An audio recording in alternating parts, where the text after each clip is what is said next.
Bismillahirrahmanirrahim. Assalamualaikum warahmatullahi wabarakatuh. Selamat pagi, selamat berjumpa kembali pada mata kuliah metodologi penelitian kuantitatif. Baik, pada pertemuan kali ini saya ingin membahas mengenai hipotesis penelitian. Pengertian dari hipotesis di dalam sebuah penelitian itu asal kata dari hipo yang artinya di bawah dan tesa yang artinya kebenaran. Jadi di bawah kebenaran. Nah, hipotesis merupakan suatu dugaan yang perlu diketahui kebenarannya, yang berarti dugaan itu mungkin benar atau mungkin juga salah. Baik, selanjutnya uji hipotesis adalah metode pengambilan keputusan yang didasarkan dari analisa data, baik dari eksperimen yang terkontrol maupun yang tidak terkontrol. Nah, hasil penelitian dikatakan signifikan secara statistik jika kejadian tersebut hampir tidak mungkin disebabkan oleh faktor yang kebetulan, sesuai dengan batas probabilitas yang sudah ditentukan sebelumnya. Nah, uji hipotesis kadang disebut juga dengan istilah konfirmasi analisis data. Keputusan dari sebuah uji hipotesis ini hampir selalu dibuat berdasarkan pengujian hipotesis nol. Apa fungsi dari hipotesis? Nah, beberapa fungsi dari hipotesis. Yang pertama adalah menjelaskan masalah penelitian. Yang kedua, menjelaskan variabel-variabel yang akan diuji. Yang ketiga, pedoman untuk memilih metode analisis data. Dan yang keempat adalah dasar untuk membuat sebuah kesimpulan di dalam penelitian. Contoh pembuatan hipotesis adalah ada pengaruh positif yang signifikan dari pembelajaran berbasis problem-based learning terhadap hasil belajar siswa. Ini adalah salah satu contoh hipotesis alternatif. Nah, hipotesis dapat menunjukkan masalah penelitian, variabel penelitian, metode analisis data, dan kesimpulan. Salah satu contoh yang terdapat di atas tersebut ini bisa melihat masalah penelitiannya apa, yaitu masalahnya apakah ada pengaruh antara pembelajaran berbasis problem-based learning dengan hasil belajar siswa. Variabelnya apa? Dapat tampak di sini adalah pembelajaran berbasis problem-based learning dan juga variabel dependennya adalah hasil belajar siswa. Kemudian metode analisis datanya, jika ada pengaruh positif dan seterusnya, maka kita bisa memprediksi bahwa analisis data tersebut menggunakan regresi. Nah, selanjutnya adalah kesimpulan. Kesimpulannya adalah bahwa jika ada pengaruh yang positif, maka dikatakan di sini atau pengaruh positif yang signifikan antara pembelajaran berbasis PBL dengan hasil belajar, nah, dikatakan bahwa ada pengaruh itu HA diterima atau H0 ditolak. Nah, itu beberapa hal terkait dengan contoh hipotesis yang pertama. Dasar dalam merumuskan hipotesis berdasarkan pada teori tentunya. Yang kedua berdasarkan penelitian-penelitian terdahulu. Sehingga di dalam sebuah laporan penelitian perlu dicantumkan penelitian-penelitian yang sudah dilakukan sebelumnya. Nah, ini supaya kita di dalam merumuskan hipotesis itu tidak salah. Lalu yang ketiga berdasarkan penelitian pendahuluan ya. Kemudian berdasarkan akal sehat peneliti. Baik, jadi konsep perumusan hipotesis adalah sumber masalah kehidupan sehari-hari secara teoritis ya. Lalu teori penelitian terdahulu, penelitian pendahuluan, ya tadi akal sehat dan beberapa yang menunjang terhadap hal tersebut, nanti baru kita bisa merumuskan sebuah hipotesis. Nah, lalu setelah itu instrumen penelitian, variabel data, ya variabel dan data, lalu pengujian hipotesis. Lalu setelah diuji hipotesis, kita baru bisa mengambilkan kesimpulan dan implikasinya. Oke, selanjutnya adalah macam-macam hipotesis. Pertama adalah hipotesis deskriptif. Hipotesis deskriptif ini seperti pelayanan rumah sakit sumber waras tidak memuaskan misalnya, atau kinerja keuangan bank BCA baik. Kemudian semangat kerja karyawan PT Dikjaya Mandiri tinggi. Itu adalah hipotesis deskriptif. Kemudian hipotesis komparatif adalah rumah sakit sumber waras lebih memuaskan dibanding pelayanan rumah sakit sehat keluarga. Jadi ada sebuah komparasi atau sebuah perbandingan. Lalu kinerja keuangan Bank CBA lebih baik dibandingkan dengan kinerja Bank Polri misalnya. Nah, lalu semangat kerja karyawan PT Dijaya Mandiri lebih tinggi dibandingkan dengan semangat kerja PT Sukses Jaya. Nah, itu jadi ada sebuah perbandingan atau komparasi. Lalu berikutnya adalah hipotesis asosiatif, yaitu kepuasan pasien berpengaruh signifikan terhadap loyalitas pasien. Lalu jumlah nasabah berpengaruh terhadap kinerja keuangan Bank CBA. Semangat kerja karyawan berpengaruh positif terhadap produktivitas karyawan. Nah, itu asosiatif ya. Baik, kita lanjutkan. Selanjutnya adalah hipotesis deskriptif ya, tadi yang sudah saya sampaikan contohnya. Hipotesis tentang nilai suatu variabel mandiri tidak membuat perbandingan ataupun asosiatif. Contoh rumusan masalah penelitian adalah seberapa tinggi produktivitas buah mangga gedung gincu di daerah Indramayu. Nah, berapa daya segar buah gedung gincu pada kondisi ruangan. Rumusan hipotesisnya adalah produktivitas buah mangga gedong gincu di wilayah Indramayu 20 ton per hektar. Ya. Yang kedua, daya tahan buah segar gedong gincu Indramayu pada suhu ruangan adalah 20 hari. Nah, itu adalah rumusan hipotesis yang dibuat ya berdasarkan hipotesis deskriptif.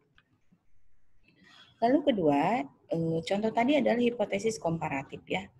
Nah, hipotesis ini merupakan pernyataan yang menunjukkan dugaan nilai satu variabel atau lebih pada sampel yang berbeda. Contohnya adalah rumusan hipotesis komparatif adalah sebagai berikut. Apakah ada perbedaan produktivitas buah mangga gedong gincu di Kabupaten Indramayu dengan di Kabupaten Majalengka? Ini komparatif. Apakah ada perbedaan kadar gula pada buah mangga gedong gincu dan buah mangga lali jiwo dari Kabupaten Indramayu? Nah, kemudian rumusan hipotesisnya seperti ini. Tidak terdapat perbedaan produktivitas buah mangga gedong gincu di Kabupaten Indramayu dan di Kabupaten Majalengka. Maka tertulis H0 sama dengan atau H0 adalah mu1 sama dengan mu2. HA atau hipotesis alternatifnya adalah mu1 tidak sama dengan mu2. Nah, yang kedua, kadar gula buah mangga gedong gincu tidak berbeda dibandingkan dengan buah mangga lali jiwo. Berarti H0 adalah mu1 sama dengan mu2. Dan hipotesis alternatifnya adalah mu1 tidak sama dengan mu2. Yang ketiga adalah hipotesis asosiatif. Hipotesis ini merupakan pernyataan yang menunjukkan dugaan hubungan antara dua variabel atau lebih. Sebagai contoh, rumusan hipotesis asosiatif adalah apakah ada hubungan antara harga buah dengan volume penjualan buah pada jenis mangga gedong gincu. Nah, apakah ada pengaruh pemupukan tanaman buah mangga gedong gincu terhadap kadar gula buah gedong gincu? Nah, rumusan hipotesisnya akan seperti ini. Tidak ada hubungan antara harga buah mangga gedong gincu dengan volume penjualan buah mangga gedong gincu. Maka H0 sama dengan atau H0 adalah rho sama dengan 0. Hipotesisnya sama dengan 0. Hipotesis alternatif adalah rho tidak sama dengan 0. Nah, yang kedua, tidak ada pengaruh pemupukan tanaman terhadap kadar gula buah mangga gedong gincu. Berarti H0 adalah rho sama dengan 0. Dan hipotesis alternatif adalah rho tidak sama dengan 0. Baik, selanjutnya, dalam sebuah penelitian, hipotesis dapat dinyatakan dalam beberapa bentuk. Ya, pertama adalah hipotesis nol. Hipotesis nol merupakan hipotesis yang menyatakan hubungan atau pengaruh antar variabel sama dengan nol. Atau dengan kata lain, tidak terdapat perbedaan hubungan atau pengaruh antar variabel. Nah, sedangkan hipotesis alternatif adalah merupakan hipotesis yang menyatakan adanya perbedaan hubungan atau pengaruh antar variabel tidak sama dengan nol. Atau dengan kata lain, terdapat perbedaan hubungan atau pengaruh antar variabel atau merupakan kebalikan dari hipotesis alternatif.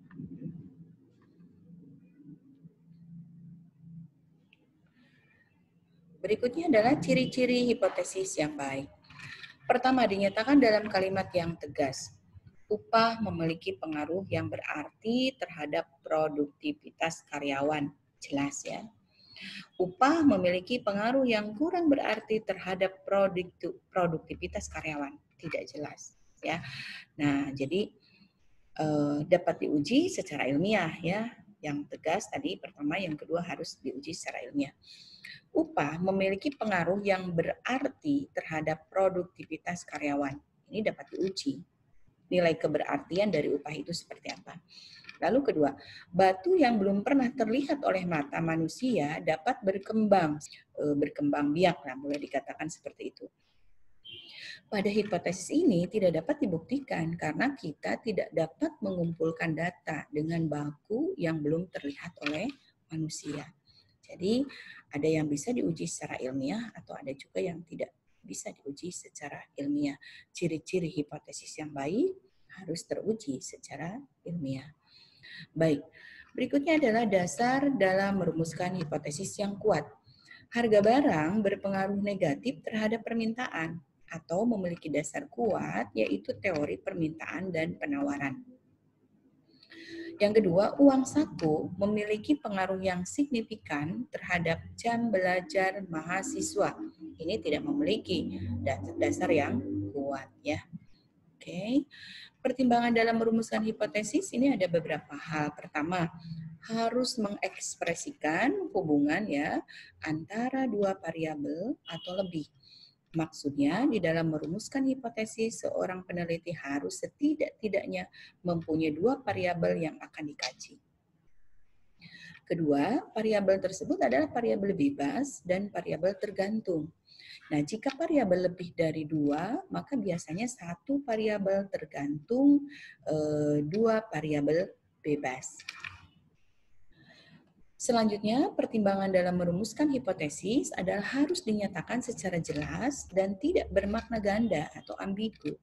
Artinya, rumusan hipotesis harus bersifat spesifik dan mengacu kepada satu makna, tidak boleh menimbulkan penafsiran lebih dari satu makna.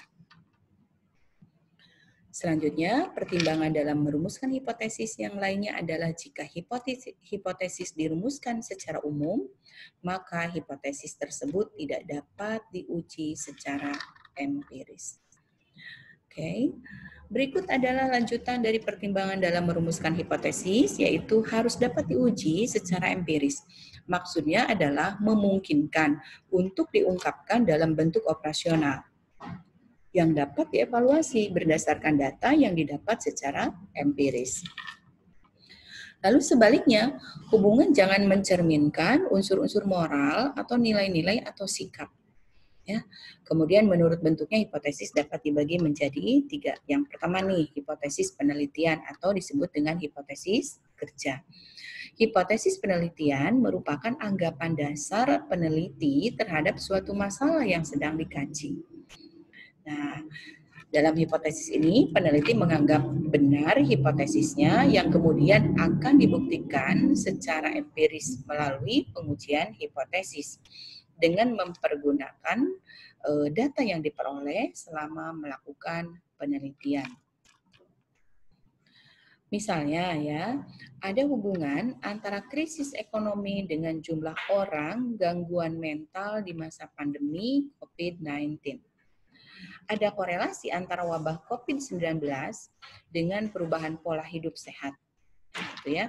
Contohnya, nah menurut bentuk hipotesisnya juga, yang kedua adalah hipotesis operasional. Hipotesis operasional merupakan hipotesis yang bersifat objektif. Nah, merumuskan hipotesis tidak semata-mata berdasarkan anggapan dasarnya, tetapi juga berdasarkan objektivitasnya. Bahwa hipotesis penelitian yang dibuat belum tentu benar setelah diuji dengan menggunakan data yang ada.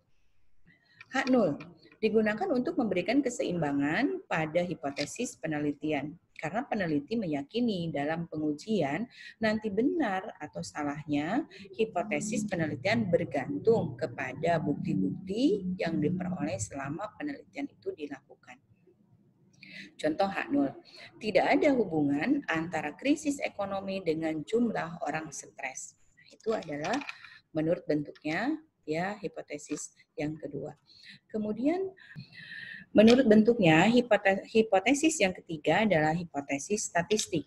Hipotesis statistik merupakan jenis hipotesis yang dirumuskan dalam bentuk notasi statistik. Hipotesis ini dirumuskan berdasarkan pengamatan peneliti terhadap populasi dalam bentuk angka-angka atau kuantitatif. Misalnya seperti tertera di slide, ya H0, R sama dengan 0, dan H0, P sama dengan 0. Cara merumuskan hipotesis. Cara merumuskan hipotesis adalah rumusan hipotesis penelitian, hipotesis operasional, dan hipotesis statistik. Uji hipotesis yang sudah dirumuskan kemudian harus diuji. Pengujian akan membuktikan H0 atau H1 yang akan diterima. Jika H1 diterima, maka H0 ditolak.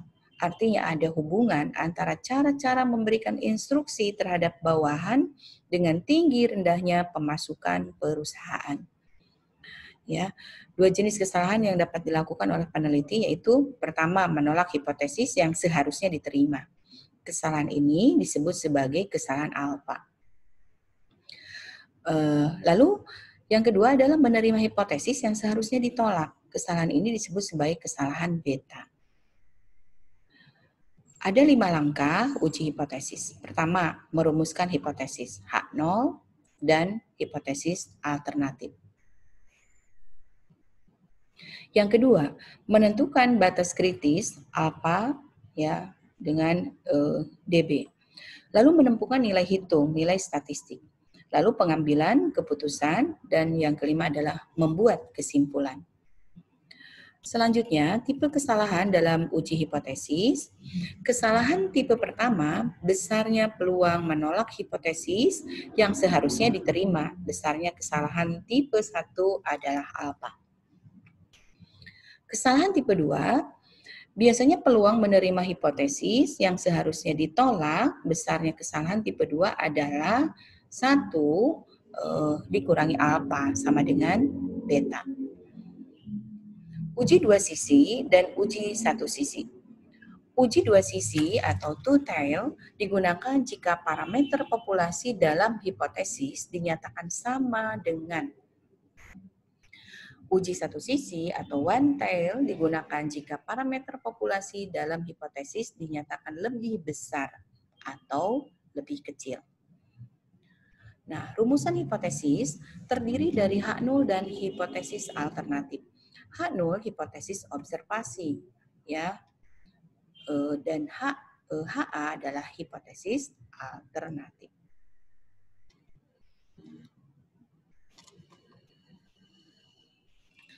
Rumusan hipotesis pada H0 dan HA dibuat menggunakan simbol matematik sesuai dengan hipotesis.